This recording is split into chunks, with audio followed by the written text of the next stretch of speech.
Welcome to LimQ Plus, everyone. On this channel, I'm 100%ing Breath of the Wild bit by bit every day until the sequel comes out, which today is in 171 days. And I will talk about different topics every day while playing, and I hope you enjoy. My initial plan for today's recording was to start collecting shrines and Koroks, but then I realized there's one other baseline that we should worry about, which is the towers. Casually, I actually loved getting the towers. That's something I wanted to talk about for a bit. I don't know what it is about it. It's also similar in Elden Ring. I don't know who of you played Elden Ring. Getting new map fragments and unlocking more of the map was the most exciting thing for me in a casual playthrough. I think this is because Elden Ring and Breath of the Wild share a similar sentiment when it comes to maps in general. Recently, the map for Pokemon Scarlet and Violet has received some criticism for being pretty hard to maneuver, pretty hard to read. But I think Breath of the Wild's map is one of its biggest strengths. And I think that Elden Ring took quite a bit of inspiration from this map. What makes this map so good is the combination of map markers and detail. What I mean by that, we're going to be unlocking the map here, and I'm just going to get all of the remaining towers in today's episode. We're unlocking this map right now. And if you play casually for the first time, exploration in this game basically worked in two different ways. For me, at least. The first version would be, I use the scope, I see a shrine I haven't completed, and I mark it. And then obviously, you can't see the minimap here because I have it off, but casually it would be on. It would be a reminder that there's something right there that you haven't explored yet. But the cool thing about Breath of the Wild's map is that the amount of detail sometimes even makes you just know that something is gonna be there. There's a random ruin here. Looks pretty suspicious. A great example of this is up here in Akala. Obviously, there's gonna be a shrine here later. What else would this weird spiral mean? It's similar to this place. You just see these suspicious looking places on the map. You can mark them with this, and then you'll be able to find them when using the scope because of the pillar that they're going to be showing. I'm kind of confused right now. Oh yeah, this one, right? That's why it was so exciting to find new towers, because that meant a new amount of map to explore. I was looking at the map so much casually. I would look at the map and then, what is this? It ends up that there's just a Korok seed here. But still, the map does such a good job at showing you points of interest.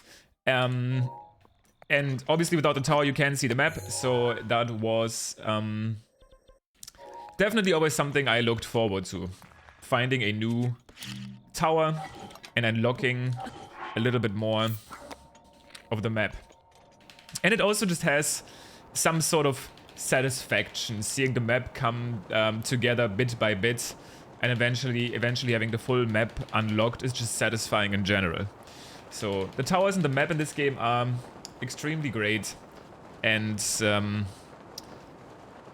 there's been a lot of criticism about Pokemon Scarlet and Violet in general, but the map is another frustration. It's a little bit hard to maneuver through. It's easy to get lost, I think, and this game does a good job that despite its massive size, there's nice tools to not get lost too much and make efficient plans. In general, for me, I'm a person that loves plans. I'm not always perfect at following them through, but just the idea of making plans and that sort of structure gives me a lot of confidence, and it's just something that I enjoy. So I hope, and I was gonna lead into this part right in a way, that Tears of the Kingdom is not gonna... Well, okay, so for Tears of the Kingdom, I know this map here, this Hyrule, this specific Hyrule, extremely well. Not even trying to flex, but there's this Hyrule Guesser game where you essentially see a little bit of Hyrule, like a little section of Hyrule, and you have to figure out where in the game that section is, and I can look at these pictures for 0.1 second, and then I will still be able to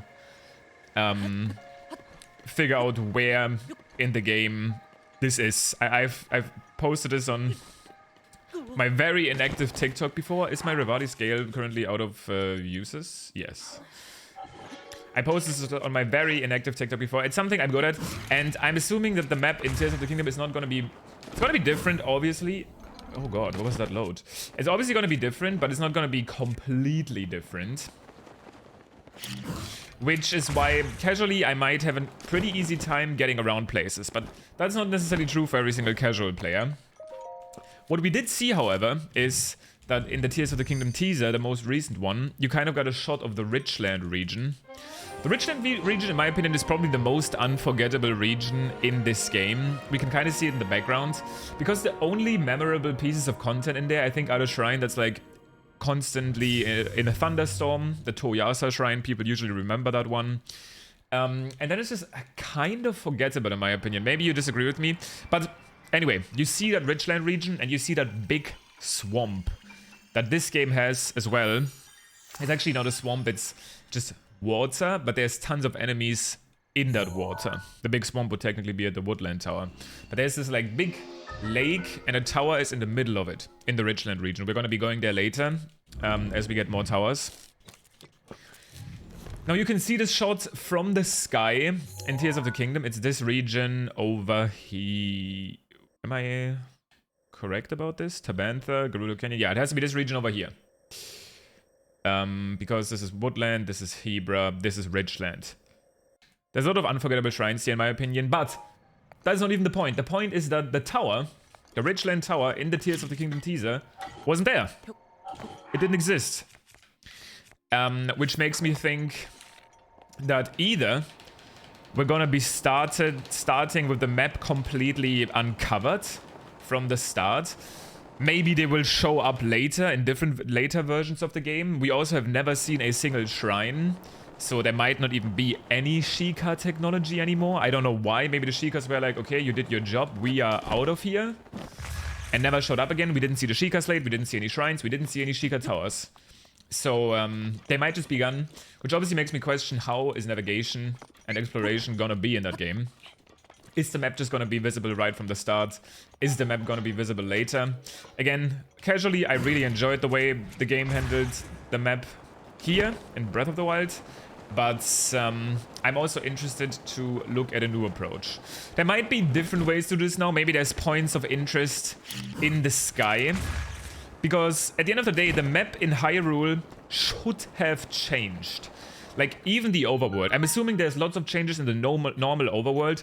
Not only because the castle is flying and maybe pieces of debris literally fell down to the ground, changing the landscape, allowing to explore new areas.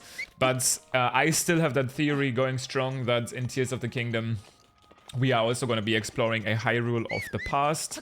Not only in the sky, but also on the ground. Again, that might not be true. Maybe the Hyrule in the sky is in the past. Maybe the Hyrule in the sky is in the present. We still know literally nothing about that game. I can't wait for more information, as all of you. But the one question that I was thinking about today, because I thought of getting all of the towers. Also, I don't know if I will make this jump. This is a bit weird, because usually you will always make this jump. Okay, not sure why. But yeah. I can see that maybe on some of the islands in the sky, you can look down and update your map. Like maybe, okay, usually 4 climb jumps always make it up here. I'm a little bit confused right now. But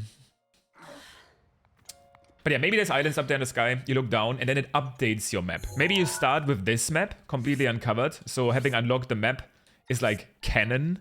But then when you go up to the islands in the sky, after looking down, maybe the map updates depending on the changes that Link noticed. Okay. What is going on?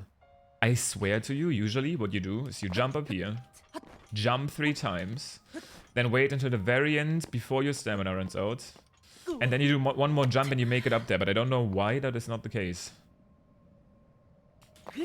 This game is still confusing me in many ways. Alright, let's try to squeeze out the jump last frame. Nope. I'm not able to make it. That's fine. Looks like we're gonna go for a wind bomb instead.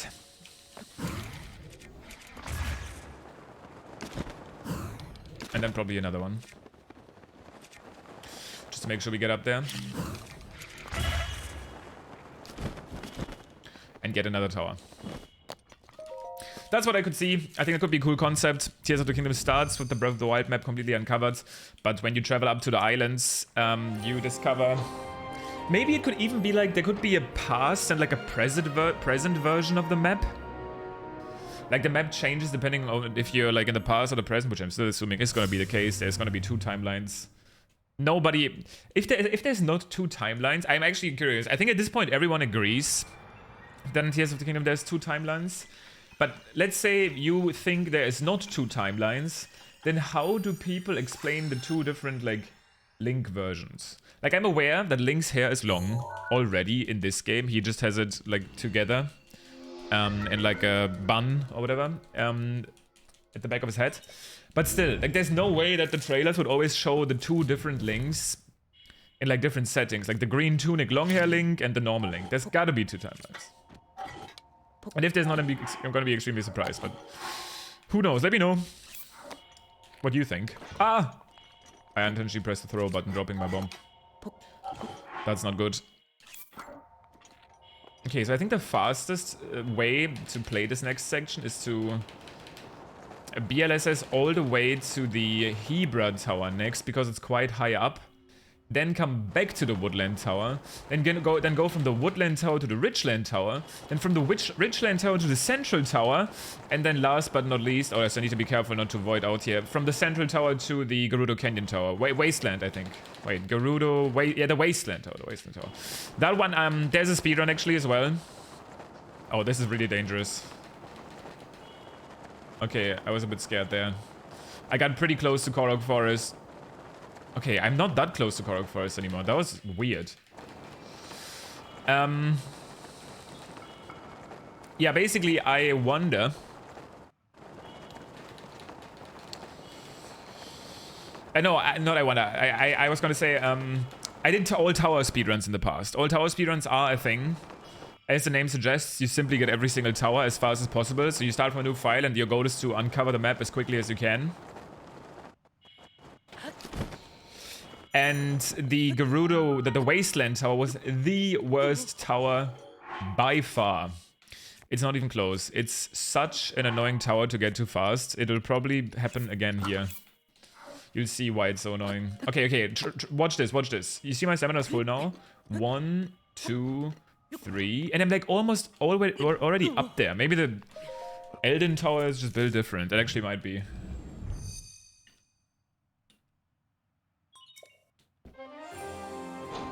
Which would be weird, but it is what it is. But we're getting there.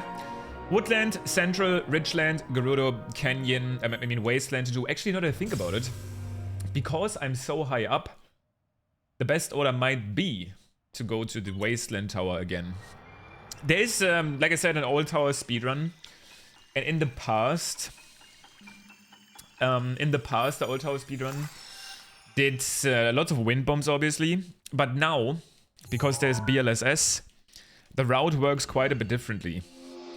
It's not that important anymore to go from one tower to the next closest one, but it's most important to use your height in a smart way, because the BLSS trick is so powerful, but the one thing that it cannot solve is height. I still think maybe one day we find another, because we actually, like, we have so many nice movement glitches to traverse from point A to B when it comes to distance.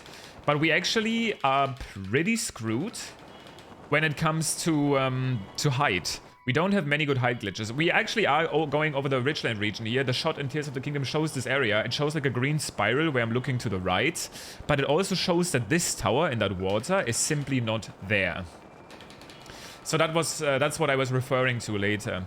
But see, I would always really struggle because in the past I would go from HEBRA down here, do the two towers to my left.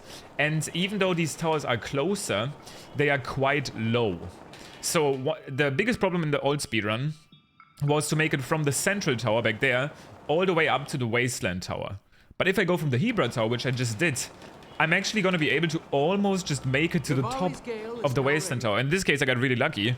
Rivali's Gale came up just now, so I'm going to be able to land on the tower, use Rivali's Gale, and I'm already there. And now I'm actually curious. Wait, how high am I? Wait, am I high enough to just... Wait, this would be mind-blowing for me. There is no way. Oh, this is so close. Oh, what the hell? Okay, that was mind-blowing to me. So the HEBRA tower. Also, is my game like crashing? Hello? What? No shot.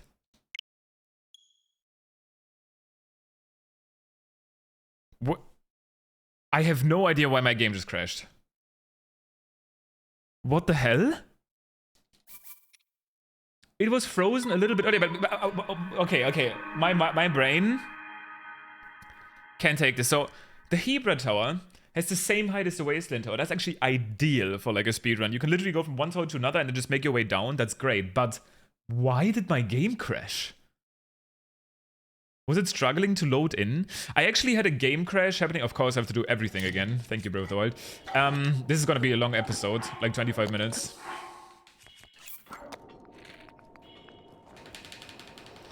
But yeah, I have no idea what happened. I was working on 100% speedrunning yesterday. I learned how to make that new Omega bow I've been talking about recently. A very powerful bow that basically allows you to kill all of the mini-bosses in the game seamlessly. I wonder if the game is gonna crash again. Like, this is so weird. But when I set up that file, the game crashed. But ever since, I've actually reinstalled Breath of the Wild completely. Oh wait, I feel like I have an idea why my game is unstable. I uninstalled Breath of the Wild DLC, right? But look at what Link is wearing. He's wearing the Royal Guard's pants. So even though I uninstalled the DLC, I'm still using a DLC item. Maybe that makes the game especially unstable. Wow, I'm still learning new stuff about the game. Okay, let's see what happens this time. It looks like I'm lower this time. No, I still made it up. Okay, the game didn't crash. Oh, but that's crazy. I can't believe it. Not only that this tower is like the exact same height than the HEBRA tower because it looks so much higher up. But also that crash just happened. That's very stunning to me. Anyway, that's a cool moment, I guess, for today's episode. We're far from done though. We still have more towers to get. Especially the Woodland, Central, and Ridgeland tower. I think the smartest way to go about this is to do the Ridgeland tower next. Or actually maybe the Woodland tower next, then Ridgeland, then Central. I think that's the play.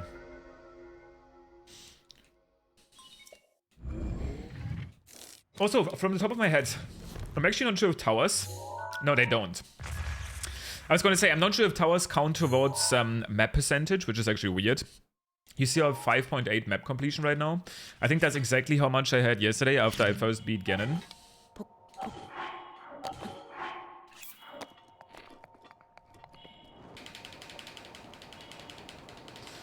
But yeah. Damn. I already know what this video is going to be called. It's going to be called like, this speedrun trick crashed my game. And the thumbnail is just going to be the crash switch screen. Sounds like great content. Okay, but you see the height difference, right? You see that the Ridgeland tower over there is quite a bit higher up than the Central tower. The Central tower is the lowest. But if you look in the back, the Woodland tower is actually even higher up. So most conveniently, I go back to the Woodland tower, then over to the Ridgeland, and then to the Central tower, and then I'm done. And the Central tower is also a perfect spot to start tomorrow's episode when it comes to exploring the world and finding Korok seeds and shrines. So that means the Akala tower must be the highest one then. Yeah. I always thought the Wasteland tower was the highest. But looking over there, because I started from the Wasteland tower, right? The Akala tower must be the highest. Just because it's on that big citadel.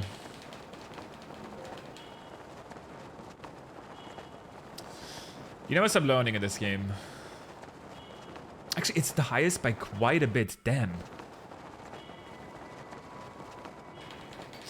In case you didn't know, the highest point in the game is that mountain. It is not HEBRA Peak, which is easy to think, because it's this big mountain over there in the snow area. I know you can't really see right now because it's so foggy. But Death Mountain is the highest point in the game.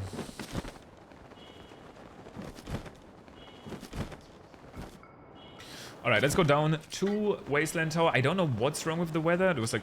It looked like I was in Korok Forest almost, with how cloudy it was, but I clearly wasn't. Lots of weird things happening to my game. I didn't even talk about this. But this music here, when you activate the towers, is also definitely one of my very favorite soundtracks in the game. It's very short, but I loved getting a tower in this game every single time just because this music would play. It's so nice.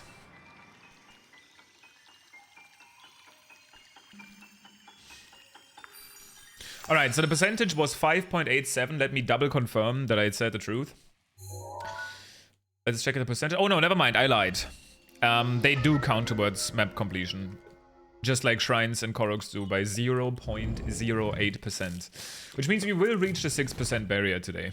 That's nice.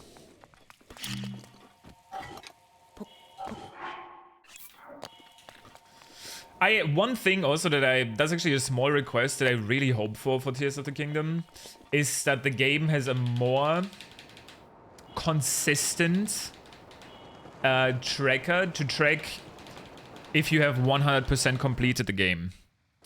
I talked about this in a different episode, but essentially this way, in this game, right, the percentage tracker, all it does is it tracks how many shrines you've completed, divine beasts, towers, and Korok seeds. It completely ignores the quests that this game has to offer, so you can reach 100% completion, if you look at the map, without ever doing a single quest. Well, not a single quest, you have to do the divine beast quests. But without ever doing all the quests. You don't have to do all the quests.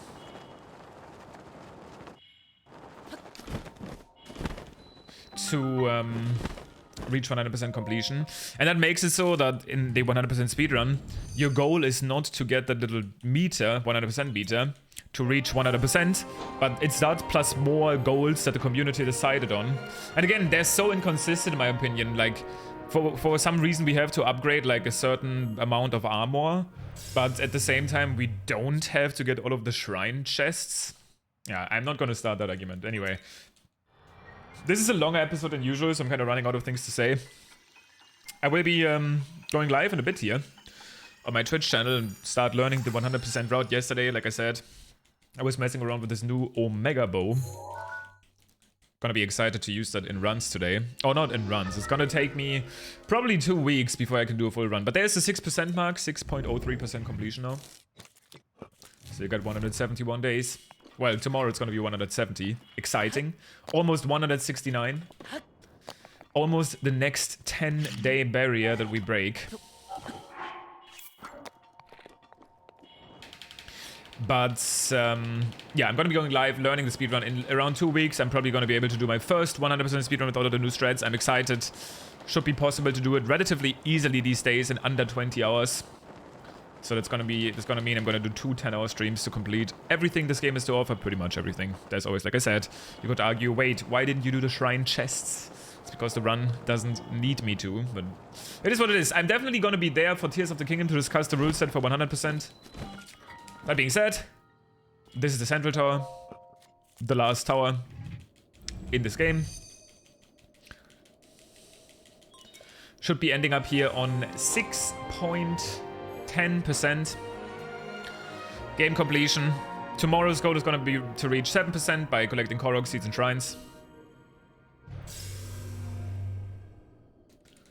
And then we'll get at least 1% every day. It's going to be harder to get 1% every day as we get closer to the end of this journey. But like I said, we have 170 days to go, so we can technically only get 0.6% per day. And still be on time to finish this cozy playthrough until Tears of the Kingdom. Oh, 6.12. Wait, so the tower gave us... Oh, it gave us 0.9 because sometimes it rounds up. Anyway, we just unlocked the map. This is it. Another cool thing to do here. Oh, never mind. I was going to show you the hero's path, but because I uninstalled the DLC, I can't. That being said, 25 minutes of getting towers and having my game crash. Cool episode today. Thank you guys for watching, and I'll see you tomorrow.